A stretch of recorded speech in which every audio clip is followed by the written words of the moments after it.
Today we're going to be making a silicone mold, so let's jump in and get started. So for the bottom of your silicone mold, you're going to need something for the base. I like to use packing tape. You can use transfer tape or craft plastic, whatever one you want to use.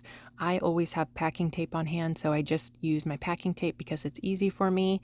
I take about 4 or 5 pieces, overlap them on top of each other so it makes a barrier, and I'm going to be using this plastic cup for my mold housing. I just take that, place it right on top of the tape in the center, push it down, and then I'm going to go in with some hot glue around the perimeter of the cup. And the hot glue is going to seal the edge of the cup so no silicone rubber leaks out. And you want to make sure you go really generous with this hot glue. However much you think you need, add a little bit more. And I went ahead and did the rest off camera. Now we're going to mix up our silicone rubber. I like to use this 30A silicone rubber from Let's Resin. It's a 1-to-1 ratio by weight, so you do need a digital scale to weigh this out. I always like to start with my part B first, which is the blue part. Make sure your scale is at 0. And I was working on quite a few projects when I was making this mold, so I'm just going to pour in 14 ounces of my part B, and then I'm going to pour in 14 ounces of my part A, which is the clear part, making it 1-to-1 ratio by volume. And when I get towards the end of my pouring, I pour slowly so that way I don't over pour and pour too much. My mixing cups are 32 ounces, so I don't like to use more than like 28 ounces inside the cup because then it's kind of hard to mix everything up thoroughly. So I got my 14 ounces part B. Now I'm going to pour in my 14 ounces part A. Really easy to make your own molds. I hope you give mold making a try. This blue silicone rubber is my favorite to use, and discount code NAPTIME will give you a discount on Let's Resin's website. They have everything you need to make your own molds and make resin creations on their website. They also have an Amazon store. I'll link all the materials I'm using down below in the description box. And also don't forget to subscribe to my YouTube channel, NAPTIME Creations. It's free and it helps me out a lot. So now we have our 28 ounces. Now we're just going to give it a good mix. And I like to use this blue silicone rubber because you can tell when it's completely mixed. It's got the blue part and the clear part, so you can see the striations of the different colors on my mixing stick.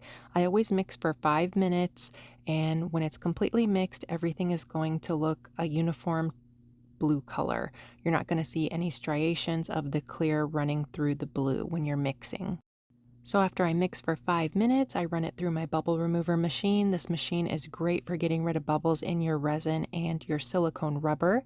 It's very easy to use. You just plug it in, push the lid down, hit the button on the front of the machine. It runs for 5 minutes, and then it'll off gas all by itself, turn off after 30 seconds, and then you just remove the lid and you're good to go. Very easy to use. So after we have our silicone rubber ran through the bubble remover from Let's Resin, I'm going to take my little item that I'm going to be molding, which is this cute pumpkin right here. This is an iridescent glass pumpkin. I was kind of nervous to mold this because I didn't know if the iridescent coating was going to come off when I molded it. But it ended up working out well. I just pushed it down right in the center of my mold.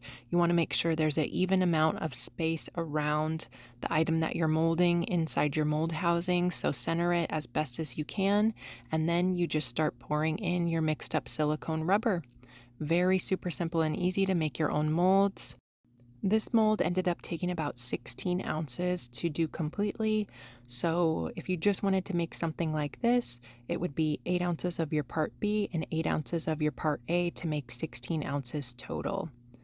And when you're making molds, you want to make sure you pour your silicone rubber at least 1/8 of an inch above the item that you're molding. If you pour your silicone rubber too thin, your mold could rip when you're demolding your resin creations, or the item that you're molding, you could rip the mold when you're taking it out of the mold. So you want to make sure you have at least 1/8 of an inch from the top of the item you're molding when you're pouring your silicone rubber in. And that's it. Let it cure overnight. This is the next day. Pull off the tape. I take my scissors and cut some slits down the side of the cup. And then eventually, once you get that seal broken, you'll be able to just push the mold right out of your mold housing. You can use any plastic cup or container to make your mold housing. You could use food containers. You can even DIY your own mold housing from a cereal box because cereal boxes have that waxy coating on them. I have videos on my YouTube channel showing how to do that. I will link those down in the description box if you want to go check those out. I made those videos a while back. So I got it out of my mold housing. Now I'm just going to take my cuticle trimmer and trim up around the perimeter of the mold. And then I'm going to go into the center area and then trim a little bit around the pumpkin right here so it's easier to get it out of the mold. And that's it. I'm going to break the seal just like this. And since this pumpkin was a little bit bigger, I'm going to take some 91% isopropyl alcohol and just kind of squirt that right inside the mold right here so it is easier for me to get it out of the mold. If you saw my last pumpkin video, I struggled to get that out of the mold because that pumpkin was a lot taller than this one. This one was kind of short and stout, so just push up from the bottom and it pops right out. And you can see the iridescent coating did not come off the pumpkin.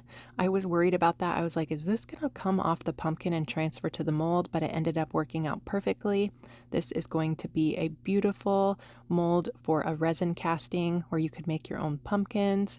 And you can see the beautiful shine from the glass pumpkin transferred to the mold perfectly. So I hope you liked this video. If you did, leave me a like. Hit that thumbs up button.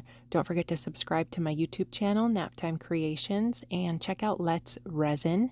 They have everything I used in today's video. Discount code Naptime will give you a discount. I hope you give mold making a try and let me know if you have any questions. I hope you guys are doing fantastic and I will see you soon for another video. Bye guys.